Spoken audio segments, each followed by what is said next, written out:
Hello students, आज हम देखेंगे रे ऑप्टिक्स में next topic refraction through a convex surface. सबसे पहले देखते हैं कॉन्वेक्स सरफेस का मतलब क्या होता है। सपोज एक ग्लास स्लैब है और उसका जो ये फ्रंट वाला जो सरफेस है, यदि वो बाहर की तरफ निकला हुआ है ऐसा, ठीक है, ये सीधा है, ये जो बाहर वाला सरफेस है ये ऐसा निकला हुआ है, बल्जिंग है बाहर की तरफ, तो अपन इसको बोलते हैं कॉन्वेक्स सरफेस। और यदि मान लो ऐसा ग्लास स्लैब है और इसका जो ये वाला सरफेस है ये ऐसा है, ठीक है, इस टाइप से, यूं, मतलब कॉन्केव, अंदर की तरफ दबा हुआ है, तो ये कॉन्केव कहलाता है। ठीक, तो जो उसका आउटर सरफेस है, यदि वो बाहर की तरफ निकला तो कॉन्वेक्स, अंदर की तरफ दबा हुआ है तो कॉन्केव। तो अभी अपन देख रहे हैं refraction through a convex surface. ये ग्लास स्लैब, ये आउटर जो सरफेस है वो बाहर की तरफ निकला है, ये कॉन्वेक्स सरफेस है। यदि अपन ने इसको लेकर एक पूरा सर्कल बना दिया तो उस सर्कल का जो सेंटर है ये हो जाएगा सेंटर ऑफ कर्वेचर। हमने यदि इस सरफेस के ऊपर कोई भी एक पॉइंट लिया, उसको सेंटर से मिलाया, मतलब ये हो गया अपना रेडियस। ये जो रेडियस है ये टेंजेंट के ऊपर परपेंडिकुलर होता है, तो यदि अपन यहां पर एक छोटी सी भी लाइन बनाएंगे तो वो टेंजेंट कहलाएगी। उसके साथ ये 90 डिग्री का एंगल बनाएगा ये। इसका मतलब ये क्या हो गया, इस पॉइंट पर नॉर्मल हो गया, CAN, ये हो गया normal at the point A। ठीक, रीजन एक बार तो मैं फिर से बताता हूं। जैसे अपन ने यदि ये सर्कल लिया, ये सर्कल का सेंटर, यहां पर यदि अपने कोई पॉइंट लिया तो इनको मिलाने वाली लाइन सर्कल का रेडियस होती है, इसको आगे बढ़ाएंगे अपन, और यदि हमने A पर एक छोटी सी लाइन बना दी तो ये क्या हो जाती है, टेंजेंट। अब टेंजेंट और रेडियस परपेंडिकुलर होते हैं तो ये एंगल 90 डिग्री का हो जाता है। तो ये A पॉइंट पर जो एंगल है वो 90 डिग्री का हो गया, और अपन को पता है सरफेस के ऊपर यदि परपेंडिकुलर बने तो वो नॉर्मल कहलाता है। तो ये सरफेस के साथ परपेंडिकुलर है तो ये नॉर्मल हो गया, तो CAN हुआ normal at the point A। अब हमने O पर एक ऑब्जेक्ट रखा, यहां से रे ऐसे जा रही है यूं, इस रे का ओरिजिनल डायरेक्शन ऐसा था, यूं जाना चाहिए था ये, पर ये जा रही है एयर से ग्लास में, तो यूं सीधे ना जाकर ये बैंड हो गई टुवर्ड्स द नॉर्मल, नॉर्मल की तरफ बैंड हो गई, ऐसे यूं गई आगे, ऐसे। एक रे अपन ने ली सरफेस के साथ 90 डिग्री पे, ऐसे। अब ये 90 डिग्री पर आ रही है तो अपन ने पढ़ा था कि यदि कोई रे इंसिडेंट होती है परपेंडिकुलर तो सीधी निकल जाती, कोई डेविएशन नहीं होता। तो इसमें कोई डेविएशन नहीं हुआ, ये सीधी निकल गई। ये दोनों रेज यहां पर इंटरसेक्ट कर रही है, जहां पर रेज इंटरसेक्ट करती है वहां इमेज बनती है, तो ये इमेज बन गई आई। ये ऑब्जेक्ट था वो जिसकी इमेज बन गई आई। ये जो O पर एंगल बन रहा है, एंगल बनाने के लिए मैंने क्या करा, यहां से A से एक परपेंडिकुलर डाल दिया, इस एक्सिस के ऊपर A से एक परपेंडिकुलर डाल दिया AM। ये जो एंगल बना उसको मैंने नाम दे दिया अल्फा। इमेज ने जो यहां पर एंगल बनाया उसको नाम दे दिया बीटा, और ये जो नॉर्मल के साथ एंगल बन रहा है इसको नाम दे दिया हमने थीटा। ठीक है, ये इंसिडेंट रे है, इंसिडेंट रे और नॉर्मल के बीच का एंगल ये वाला एंगल ऑफ इंसिडेंस। ये रे रिफ्रैक्ट होकर अंदर गई, ये रिफ्रैक्टेड रे हो गई, रिफ्रैक्टेड रे और ये नॉर्मल के बीच का एंगल ये वाला, ये हो गया एंगल ऑफ रिफ्रैक्शन। ठीक है, अब ज्योमेट्री का यूज करेंगे अपन। ट्राइंगल की एक प्रॉपर्टी होती है, यदि मान लो जैसे ये कोई ट्राइंगल है ABC, यदि यहां बाहर की तरफ कोई एंगल है सपोज थीटा, तो ये जो एक्सटीरियर एंगल है थीटा, ये इन दोनों के सम के बराबर होता है, तो थीटा इक्वल टू होता है अल्फा प्लस बीटा। क्या कहते हैं पर इसको, exterior angle of a triangle is equal to the sum of interior opposite angles. वही प्रॉपर्टी अपन यहां पर यूज करते हैं। कौन कौन से ट्राइंगल में लगानी है वो देखें। सबसे पहले हमने लिया triangle AOC, triangle AOC। AOC में एक्सटीरियर एंगल है I, ये एक्सटीरियर एंगल I दो इंटीरियर अपोजिट एंगल्स का सम होगा, तो I हो गया alpha plus theta. Exterior angle is equal to the sum of interior opposite angles. ये फर्स्ट इक्वेशन होगी। फिर हमने लिया ट्राइंगल AIC, इसमें एक्सटीरियर एंगल है थीटा, ये होगा इंटीरियर अपोजिट एंगल्स का सम, तो आर प्लस बीटा। यहां से हम आर की वैल्यू निकालेंगे तो ये हो जाएगी theta minus beta. Second equation आ गई। अब अपन लगाते हैं स्नेल्स लॉ, रिफ्रैक्शन का सेकेंड वाला law, mu equal to sine I upon sine R. यदि एंगल छोटा हो जैसे 0 डिग्री, तो साइन 0 की वैल्यू 0 थी। इसका मतलब यदि एंगल छोटा है तो जो एंगल है वही उसकी वैल्यू होती है। Sine theta equal to theta. For small angle sine theta theta के बराबर होता है, जैसे साइन 0 0 के बराबर होता है। तो हम साइन थीटा की जगह थीटा लिख सकते हैं, मतलब साइन आई आई हो जाएगा, साइन आर आर हो जाएगा। तो म्यू हो गया आई बाय आर। यहां से आई की वैल्यू हो जाएगी म्यू इंटू आर। अब ये जो आई और आर आ गए, उसकी जगह पर आई की वैल्यू ये और आर की वैल्यू ये जो अपन निकाल चुके हैं, सब्स्टिट्यूट कर देते हैं। आई की जगह रखा alpha plus theta equal to mu, R की जगह रखा थीटा माइनस बीटा, ऐसा आ गया। अब अल्फा इस ट्रायंगल ओ ए एम से अल्फा, जैसे स्मॉल एंगल के लिए साइन थीटा थीटा के बराबर होता है, वैसे टेन थीटा भी थीटा के बराबर होता है। तो पता है टेन 0 0, तो जैसे साइन 0 0 था तो sine theta equal to theta हुआ, वैसे ही टेन 0 0 होता है तो tan theta equal to theta. तो ये जो अल्फा है उसको मैं लिख सकता हूं टेन अल्फा, स्मॉल एंगल के लिए टेन अल्फा। अब टेन अल्फा अपन देखें, ये वाले ट्रायंगल ओ ए एम से टेन होता है परपेंडिकुलर अपॉन बेस, तो हो जाएगा A M upon O M. Tan alpha हो जाएगा A M upon O M. Beta निकाल लेते हैं, बीटा होता है टेन बीटा स्मॉल एंगल के लिए। टेन बीटा ये वाला ट्रायंगल आई ए एम से निकालेंगे, perpendicular upon base, A M by I M, ये आ गया tan beta A M upon I M. फिर हमने निकाला थीटा, ये हो जाएगा tan theta perpendicular upon base, तो A M upon C M. ये वैल्यूज हो गई अल्फा बीटा और थीटा की। इनको हम अल्फा बीटा थीटा की जगह सब्स्टिट्यूट करेंगे। तो अल्फा की जगह रखा A M upon O M, plus theta की जगह रखा A M upon C M equal to mu, theta की जगह रखा A M upon C M minus beta की जगह रखा A M upon I M. ऐसा आ गया। ए एम कॉमन लेकर कट गया, ये कैंसिल,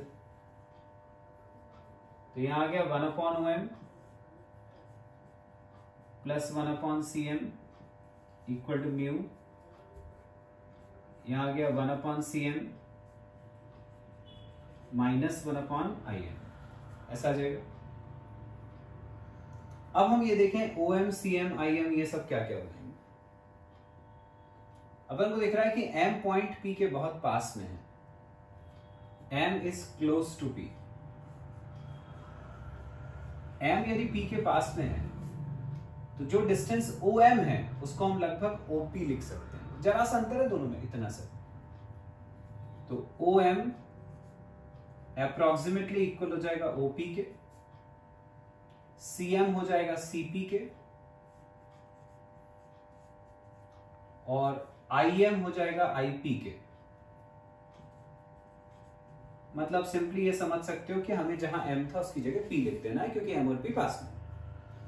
तो जहां जहां एम था उसकी जगह हम पी रख देते हैं। ये हो जाएगा 1 upon OP plus 1 upon CP equal to mu 1 upon CP minus 1 upon IP. ऐसा आ गया। अब हम ये देखेंगे कि ओपी, सीपी, आईपी ये सब क्या क्या है। ओ पर अपन ने ऑब्जेक्ट रखा है, तो ये ऑब्जेक्ट का डिस्टेंस है यहां से यहां तक का। जो ऑब्जेक्ट का डिस्टेंस होता है इसको अपन डिनोट करते हैं यू से। लेफ्ट साइड में है तो हम साइन कन्वेंशन यूज करेंगे। तुमने 10th क्लास में पढ़ा है साइन कन्वेंशन। जितने भी डिस्टेंस अपन मेजर करते हैं to the left of the pole वो सब नेगेटिव, राइट साइड वाले पॉजिटिव। वैसे यहां पे पी को बोलते हैं पोल, लेफ्ट साइड में जो डिस्टेंस आएगा वो नेगेटिव। तो ओपी को हम ले लेंगे object distance, you left side में है तो माइनस।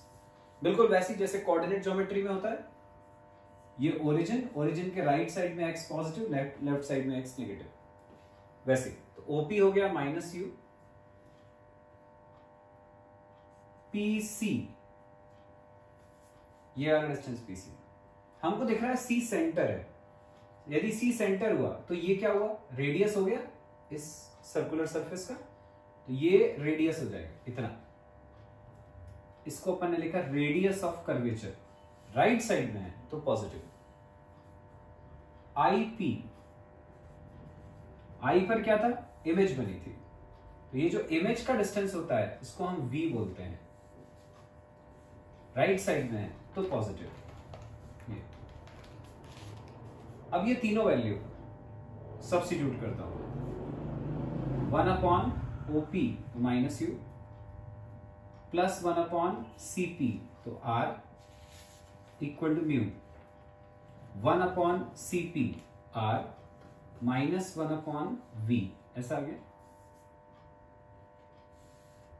इस माइनस को ऊपर लगा लिया हमने, तो माइनस 1/U प्लस 1/R, यहां ब्रैकेट खोला तो mu upon R minus mu upon V. R वाली सारी टर्म्स अपने को एक तरफ रखनी है और बाकी सब एक तरफ। तो ये 1/R को मैं उधर ले जाता हूं और इस म्यू अपॉन वी को मैं इस तरफ ले आता हूं, तो ये हो जाएगा mu upon V minus 1/U equal to mu upon R minus 1/R, ऐसा आ गया। तो ये हो जाएगा mu upon V minus 1/U equal to R, LCM लिया तो ये हो जाएगा म्यू माइनस 1/R। ये बन गया बच्चों रिफ्रैक्शन एट कॉन्वेक्स सरफेस के लिए फॉर्मूला। यदि इसमें मान लो हमें ऑब्जेक्ट का डिस्टेंस पता है तो वो हम u की जगह रख देंगे।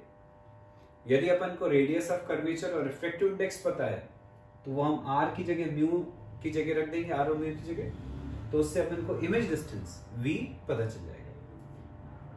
ये वाला फॉर्मूला तब वैलिड होता है जब फर्स्ट मीडियम एयर है, सेकेंड मीडियम का तुम्हें रिफ्रैक्टिव इंडेक्स दिया रहेगा, उसको म्यू की जगह अपन रख देंगे। लेकिन सपोज यदि अपन ने यही ग्लास स्लैब पानी में डुबा दिया तो अब रेज जो है वो एयर टू ग्लास एंटर नहीं करेंगे, अब वो वाटर टू ग्लास एंटर करेंगे। ऐसे केसेस में अपन एक दूसरा फॉर्मूला यूज करते हैं। सपोज फर्स्ट वाले मीडियम को मैंने नाम दिया 1 और सेकेंड वाला 2, रे 1 से 2 में जा रही है। अपन ने पढ़ा था W mu G equal to, मैंने बताया था A mu G upon A mu W होता है। मैंने बताया था जो पीछे आता है उसको अपन ऊपर लिखते हैं। तो 1 म्यू 2, इसमें 2 पीछे आ रहा है तो मैं इसको लिख सकता हूं म्यू 2 अपॉन म्यू 1। सामने ऑब्वियसली एयर आएगा, जैसे W म्यू जी होता है A mu G upon A mu W, वैसे 1 म्यू 2 को यदि मैं लिख रहा हूं म्यू 2 बाय म्यू 1, मतलब बाकी मीडियम बचा एयर वो यहां पर आ जाएगा।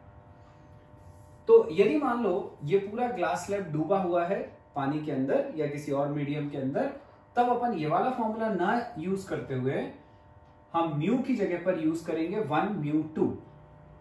ठीक है, तो जहां जहां म्यू आ रहा है उसकी जगह मैं लिख रहा हूं 1 म्यू 2। ये हो गया 1 mu 2 upon V minus 1 upon U equal to 1 mu 2 minus 1 upon R, ऐसा आ गया। अब 1 म्यू 2 की जगह म्यू 2 बाय म्यू 1, 1 म्यू 2 की जगह ये रखा mu 2 by mu 1 upon V minus 1 upon U equal to mu 2 by mu 1 minus 1 upon R, ऐसा आ गया। अब ऊपर सब में म्यू 1 से मल्टीप्लाई, म्यू 1 से मल्टीप्लाई, तो ये हो जाएगा mu 2 upon V minus mu 1 upon U equal to mu 2 minus mu 1 upon R. ये बन गया फॉर्मूला। तो ये वाला फॉर्मूला तब यूज करेंगे अपन जब फर्स्ट वाला मीडियम एयर के अलावा कोई मीडियम है। ये वाला तब यूज करेंगे जब फर्स्ट वाला मीडियम एयर है। नेक्स्ट टॉपिक बच्चों, रिफ्रैक्शन एट कॉन्केव सरफेस। उसी तरह का है, कॉन्वेक्स बाहर की तरफ बल्जिंग थी, कॉन्केव दबी हुई रहेगी अंदर से। ये इसका एक्सिस, ये जो मिडिल पॉइंट है सरफेस का वो पोल। अपन ने इसको लेकर यदि पूरा सर्कल बनाया तो उस सर्कल का सेंटर, ये सेंटर से इसके सरफेस के किसी भी पॉइंट को मिलाकर यदि अपन ने एक लाइन बना दी 90 डिग्री पर, तो ये हो जाएगी नॉर्मल। CAN हो गया नॉर्मल, जैसे पिछली बार बताया था। ओ पर रखा हमने एक ऑब्जेक्ट, यहां से जाने वाली रे ऐसी, एयर टू ग्लास जा रही है तो बेंड हो गई टुवर्ड्स द नॉर्मल, ये ऐसे बेंड हो गई, यूं जा रही है। ये इंसिडेंट रे थी, इंसिडेंट रे और नॉर्मल के बीच का ये angle, angle of incidence I, ये रे रिफ्रैक्ट होकर ऐसी गई, ये रिफ्रैक्टेड रे और नॉर्मल के बीच का एंगल, ये एंगल ऑफ रिफ्रैक्शन R। अब यदि ये एंगल R है तो इसका वर्टिकली अपोजिट एंगल ये भी R हो गया। ये R है तो इसका वर्टिकली अपोजिट एंगल ये R हो गया। O पर जो ये एंगल बन रहा है इसको हमने नाम दे दिया अल्फा। I पर जो एंगल बन रहा है वो बीटा, और C पर जो एंगल बन रहा है वो थीटा। अब फिर वही एक्सटीरियर एंगल वाली प्रॉपर्टी यूज करते हैं। Exterior angle is equal to the sum of interior opposite angles.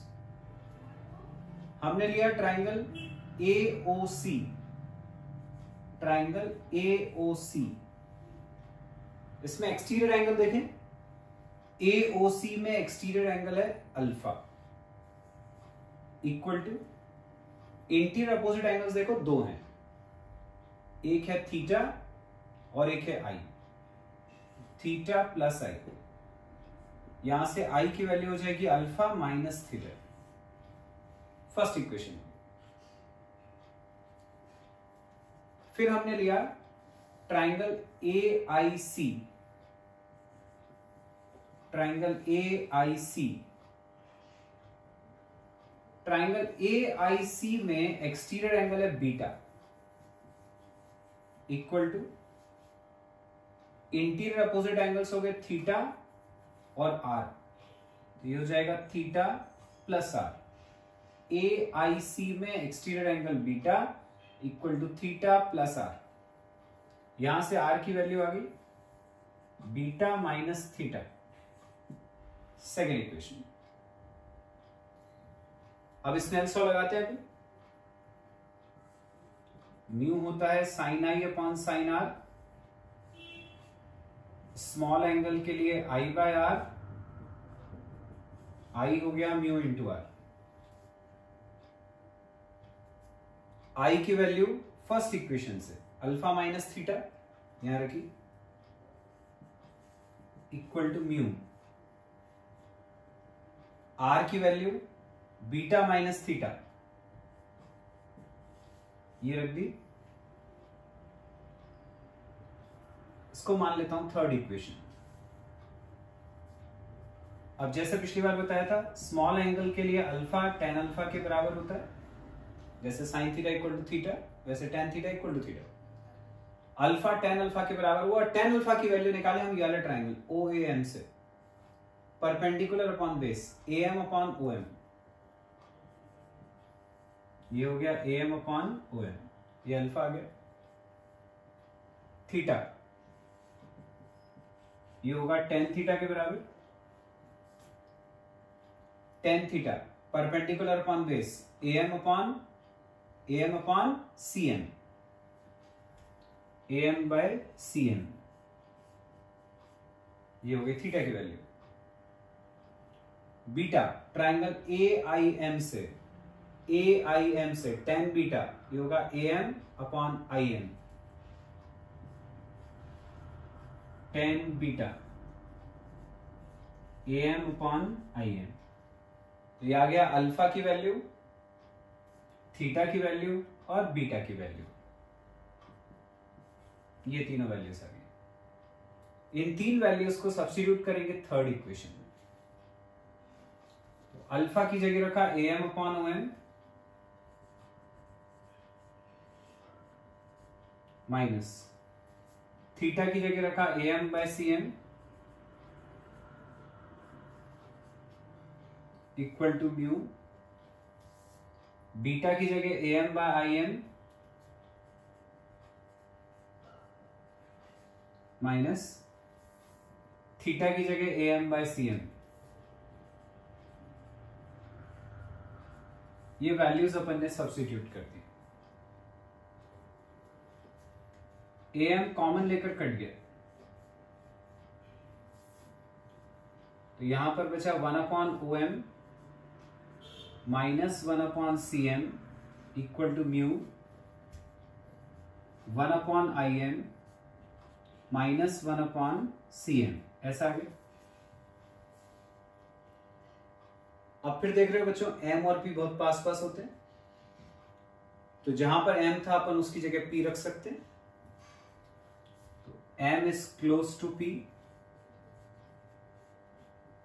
तो जहां m है उसकी जगह p, ये हो गया 1 upon OP minus 1 upon CP equal to mu 1 upon IP minus 1 upon CP, ऐसा आ गया। अब वैल्यूज डालेंगे।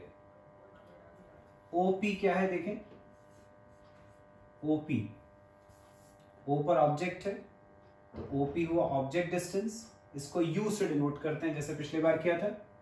लेफ्ट साइड में है तो माइनस यू, ये डिस्टेंस हो गया माइनस यू, P के लेफ्ट साइड में इसलिए नेगेटिव। CP सेंटर से लेके यहां तक सरफेस तक का distance, radius of curvature R, circle का रेडियस हो जाएगा वो R, लेफ्ट साइड में माइनस R। IP, I पर क्या था, इमेज बनी थी,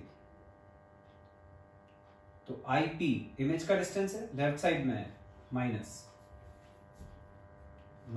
V। ये I पे इमेज कैसे बनी थी एक बार बता दे रहा हूं। O से ये इंसिडेंट रे गई थी, ये रिफ्रैक्ट होकर ऐसी चली गई। एक रे को यदि अपन ऐसे सीधे ले जाते U, तो ये बिना किसी डेविएशन के सीधी चली जाती। तो एक रे ऐसे जा रही थी, एक रे ऐसी जा रही थी, इनको प्रोड्यूस करा बैकवर्ड्स, तो ये यहां पर मीट करी, तो ये इमेज बनी थी। ठीक है, तो ये सारे डिस्टेंसेस हो गए। अब हम ये वैल्यूज डालते हैं इसमें। OP की जगह रखा माइनस U, CP की जगह minus R equal to mu, IP की जगह माइनस V, CP की जगह माइनस R।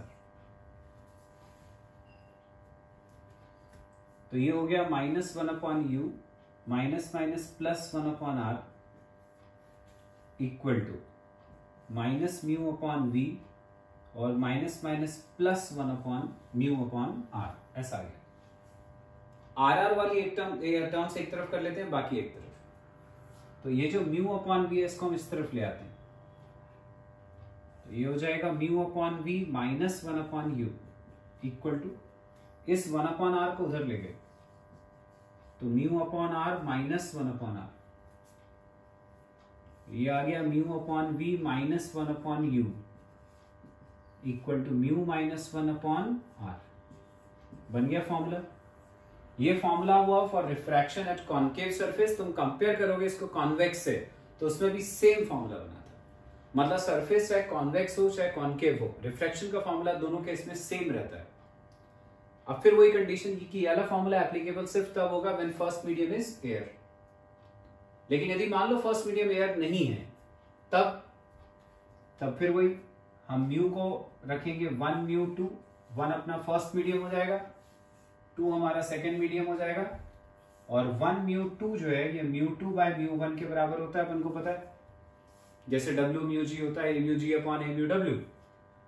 तो अब जहां म्यू है उसकी जगह अपन रखेंगे म्यू 2 बाय म्यू 1, सब्स्टिट्यूट कर देते हैं, तो यहां आ जाएगा mu 2 by mu 1 minus 1 upon U equal to mu 2 by mu 1 minus 1 upon R, ऐसा आ गया। ये mu 2 by mu 1 by V, नीचे यहां पे वी था, म्यू की जगह रखा म्यू 2 बाय म्यू 1 अपॉन में वी, ऐसे ही minus 1 upon U equal to mu की जगह mu 2 by mu 1 minus 1 by R. अब ऊपर सब में म्यू 1 से इंटू, म्यू 1 से मल्टीप्लाई करा तो ये वाला म्यू 1 कट जाएगा, तो म्यू 2 बाय वी, यहां 1 से इंटू करा तो mu 1 by U equal to mu 2 minus mu 1 by R, सबको म्यू 1 से इंटू कर दिया, ये आ गया। ये फॉर्मूला फिर वही है जो अपना कॉन्वेक्स सरफेस के केस में बना था। तो ये हो गया बच्चों अपना refraction at concave surface. Next topic है बच्चों लेंसेज। लेंस तुमने 10th क्लास में भी पढ़ा है, कॉन्वेक्स लेंस है, कॉन्केव लेंस है, उनसे इमेज फॉर्मेशन है, वो सब वैसे का वैसे ही इस साल भी। लेंसेज क्या होते हैं? ट्रांसपेरेंट मटेरियल होते हैं जिनकी 2 स्फेरिकल सरफेसेस होती हैं, इसको हम बोलते हैं कॉन्वेक्स लेंस, या इसी को डबल कॉन्वेक्स भी कहा जाता है, डबल कॉन्वेक्स लेंस। सिमिलरली है ये कॉन्केव लेंस, या इसी को अपन डबल कॉन्केव भी बोलते हैं। डबल कॉन्वेक्स या डबल कॉन्केव इसीलिए बोला जाता है कि कॉन्केव मतलब अंदर की तरफ दबी हुई सरफेस, देखो दोनों सरफेस अंदर की तरफ दबी हुई है, इसलिए दोनों कॉन्केव होते हैं, डबल कॉन्केव। यहां दोनों बाहर की तरफ निकली हुई है तो डबल कॉन्वेक्स। अब कॉन्वेक्स लेंस हो या कॉन्केव लेंस हो, इनसे रिलेटेड टर्म्स होती हैं, कुछ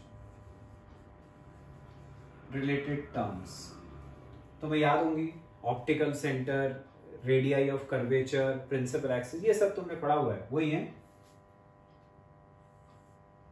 जैसे ये हो गया अपना कॉन्वेक्स लेंस, इसका जो ये सेंटर होता है,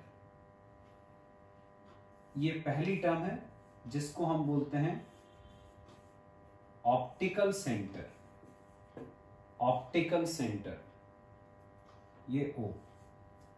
इसकी क्या प्रॉपर्टी होती है कि यदि यहां से कोई रे पास होती है तो उसमें डेविएशन नहीं होता, सीधी चली जाती है, ये ऑप्टिकल सेंटर होता है। सेम चीज कॉन्केव लेंस के लिए भी वैलिड है, ये कॉन्केव लेंस, ये इसका ऑप्टिकल सेंटर, यहां से जाने वाली रे स्ट्रेट थ्रू जाती है। सेकेंड टर्म देखते हैं अपन, centres of curvature. Centres of curvature मतलब सेंटर्स इसलिए बोल रहे हैं कि कॉन्वेक्स लेंस के 2 सरफेसेस हैं तो सेंटर ऑफ कर्वेचर भी 2 होते हैं। सिमिलरली कॉन्केव के लिए भी 2 होते हैं। देखते हैं क्या होते हैं। जैसे ये कॉन्वेक्स लेंस, हमने इसकी फर्स्ट सरफेस को लेकर एक पूरा सर्कल बना दिया, इसको लेकर अपन ने एक सर्कल बना दिया पूरा। सिमिलरली इसको लेकर बना दिया, तो ये वाली सरफेस का ये सेंटर, ये वाली सरफेस का ये सेंटर, तो ये 2 सेंटर्स ऑफ कर्वेचर।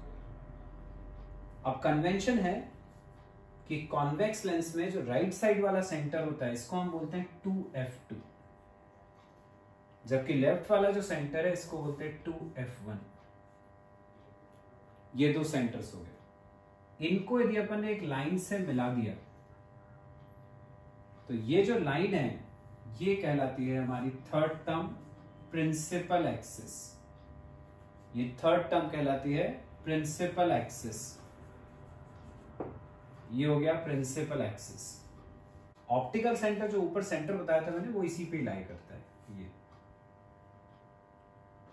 बिल्कुल ऐसे ही यदि कॉन्केव के लिए अपन फिगर बनाएं,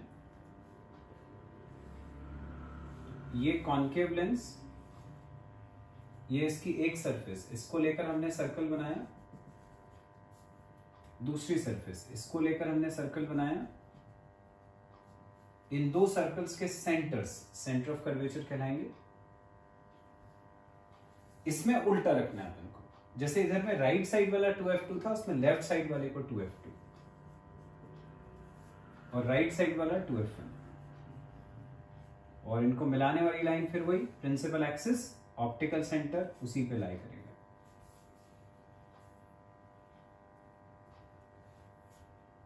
नेक्स्ट टर्म है बच्चों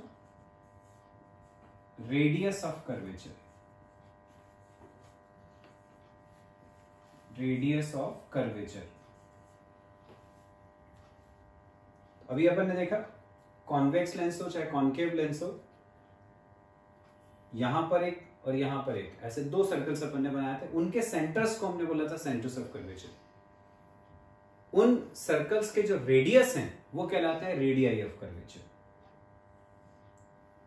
ये और ये हो गए दो रेडियस ऑफ कर्वेचर। ये वाला जो रेडियस ऑफ कर्वेचर है, ये किसका रेडियस है?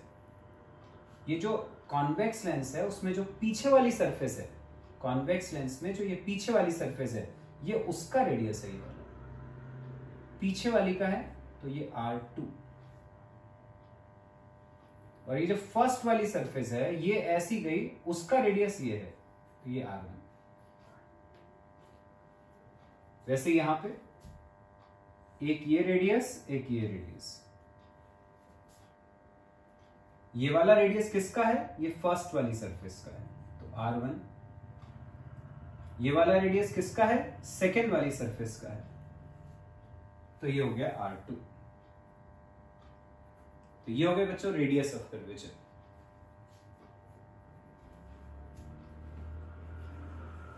नेक्स्ट और सबसे इंपॉर्टेंट टर्म जो इनके साथ रिलेटेड है, ये है फोकस।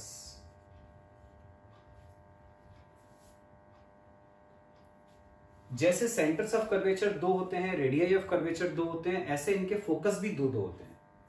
कॉन्वेक्स लेंस के दो होते हैं, कॉन्केव लेंस के दो होते हैं। कॉन्वेक्स लेंस का first principal focus, convex lens का फर्स्ट प्रिंसिपल फोकस, ये कॉन्वेक्स लेंस, ये इसका एक्सिस प्रिंसिपल एक्सिस, ये बीच में ऑप्टिकल सेंटर।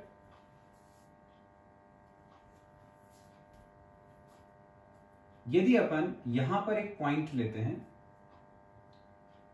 यहां से भी हम रेज स्टार्ट करें, ये और ये रेज रिफ्रैक्शन के बाद यदि प्रिंसिपल एक्सिस के पैरेलल हो जाती है इस तरह से, तो ये जिस पॉइंट से स्टार्ट हुई थी, इस पॉइंट को हम बोलते हैं first principal focus convex lens का।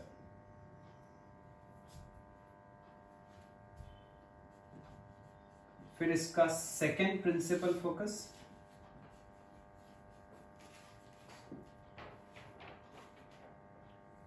ये कॉन्वेक्स लेंस, ये प्रिंसिपल एक्सिस, ये ऑप्टिकल सेंटर। यदि मान लो रेज आती है पैरेलल टू प्रिंसिपल एक्सिस, तो ये आफ्टर रिफ्रैक्शन एक पॉइंट से पास करती है, इस पॉइंट को अपन बोलते हैं सेकेंड प्रिंसिपल फोकस। तो ये दो प्रिंसिपल फोकस हो गए कॉन्वेक्स लेंस के। अब हम कॉन्केव के लिए देखते हैं। अभी तक अपन ने कॉन्वेक्स के लिए देखे। कॉन्केव का ये फर्स्ट प्रिंसिपल फोकस, ये कॉन्केव लेंस,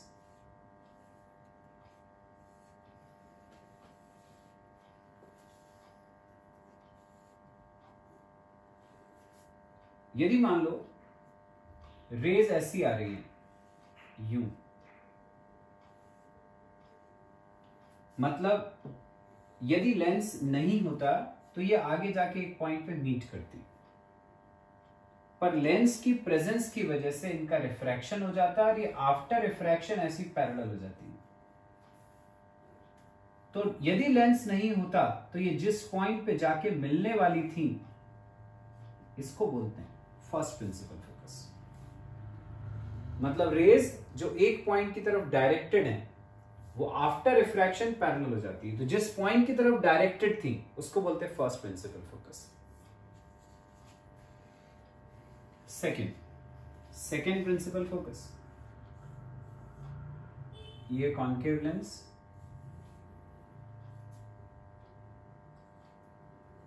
यदि रेज आती है पैरेलल टू प्रिंसिपल एक्सिस,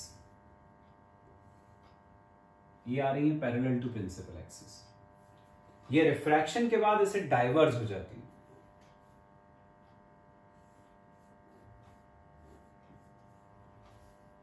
पीछे की तरफ एक्सटेंड करा तो ये ऐसा लगता है कि एक पॉइंट से आ रही है, जिस पॉइंट से आती हुई लगती है इसको हम बोलते हैं सेकेंड प्रिंसिपल फोकस। तो ये जो फोकस की डेफिनेशन देखिए उससे एक चीज तुम देखो कॉमन है, फर्स्ट प्रिंसिपल फोकस जो कॉन्वेक्स का है और जो कॉन्केव का है उन दोनों में एक चीज कॉमन है कि रिफ्रैक्शन के बाद रेज हो जाती है पैरेलल टू प्रिंसिपल एक्सिस, दोनों केस में। सेकेंड प्रिंसिपल फोकस में तुम देखो एक चीज कॉमन है, रिफ्रैक्शन से पहले रेज होती है पैरेलल टू प्रिंसिपल एक्सिस, इसमें भी देखो पहले है पैरेलल टू प्रिंसिपल एक्सिस और इसमें भी पहले parallel to principal axis. Convex lens को अपन कन्वर्जिंग लेंस बोलते हैं, वो यहां से क्लियर है, रेज को मिला देता है, कन्वर्ज कर देता है एक पॉइंट पे। कॉन्केव लेंस को डाइवर्जिंग लेंस बोलते हैं क्योंकि वो देखो रेज को डाइवर्ज कर देता है, फैला देता है। नेक्स्ट डेफिनेशन, नेक्स्ट टर्म इसी से रिलेटेड है, focal length. Focal length, focal length का मतलब होता है ऑप्टिकल सेंटर से फोकस तक का डिस्टेंस। ये फर्स्ट फोकल लेंथ होगी, ये सेकेंड फोकल लेंथ होगी। ऐसे कॉन्केव में ये फर्स्ट फोकल लेंथ हो गई, ये सेकेंड फोकल लेंथ हो गई। तो ये हो गई बच्चों terms related to lenses. Next topic है बच्चों इमेज फॉर्मेशन। इमेज फॉर्मेशन पूरा वही है जो तुमने 10th क्लास में पढ़ा है। तुम्हें याद हो तो कॉन्वेक्स लेंस में इमेज फॉर्मेशन के 6 केसेस हुआ करते थे, कॉन्केव में 2, बस वही सारे केसेस हैं। पहला कॉन्वेक्स के लिए बता रहा हूं image formation, object at infinity, object को इंफिनिटी पे रखा, इंफिनिटी से रेज आती है parallel to principal axis, after refraction F2 पे मीट कर रही है। जितनी भी इमेजेस लेंस में राइट साइड में बनती हैं वो सब रियल एंड इन्वर्टेड होती है, लेफ्ट साइड में बनेगी तो वर्चुअल एंड डायरेक्ट। तो ये इमेज कहां बन रही है? राइट साइड में। तो कैसी हो गई? Real inverted. साइज क्या है इसकी? पॉइंट साइज की है। पॉइंट साइज तो अपन बोलते हैं हाईली डिमिनिश्ड। और कहां पर बन रही है? तो F2 पे बन रही है, फॉर्म्ड एट F2। पहला केस हो गया। Second case, object beyond two F1। Convex lens में इस तरफ होता है F1, उससे डबल डिस्टेंस पर 2F1। हमें ऑब्जेक्ट को रखना है बियॉन्ड 2F1, मतलब 2F1 से भी दूर। तो 2F1 से दूर यहां रखा, ये रह गई parallel to principal axis, after refraction F2 से पास कर गई। एक रह गई ऑप्टिकल सेंटर से, ये सीधी चली जाती है, यहां पर इंटरसेक्ट हुई, ये बन गई इमेज। राइट साइड में है तो रियल है, इन्वर्टेड है, ऑब्जेक्ट से छोटी है, स्मॉलर है, और कहां बन रही है? Formed between F2 and 2F2। Second case हो गया। Third, object at 2F1। Object को अब 2F1 पे रखना है। ये एक ray parallel after refraction F2 से, एक रे ऑप्टिकल सेंटर से, दोनों इंटरसेक्ट करती हैं यहां पे, तो इमेज बनी 2F2 पे। राइट साइड में है, रियल हो गई, इन्वर्टेड हो गई, ऑब्जेक्ट के बराबर साइज की है, तो same sized as the object, और कहां बन रही है? 2F2 पे। थर्ड केस हो गया।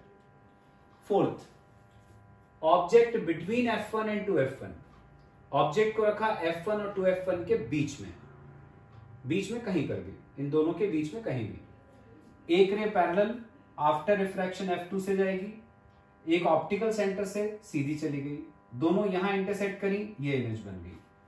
ये इमेज कैसी है? राइट साइड में है तो रियल हो गई, इन्वर्टेड हो गई, ऑब्जेक्ट से बड़ी है तो लार्जर देन दी ऑब्जेक्ट हो गई, and formed beyond 2F2, 2F2 के आगे बनेगी, फॉर्म्ड बियॉन्ड 2F2।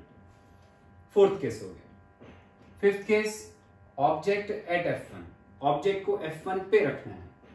ये रखा हमने ऑब्जेक्ट को F1 पे, रे गई parallel to principal axis after refraction F2 से, एक रे ऑप्टिकल सेंटर से सीधी चली जाती है।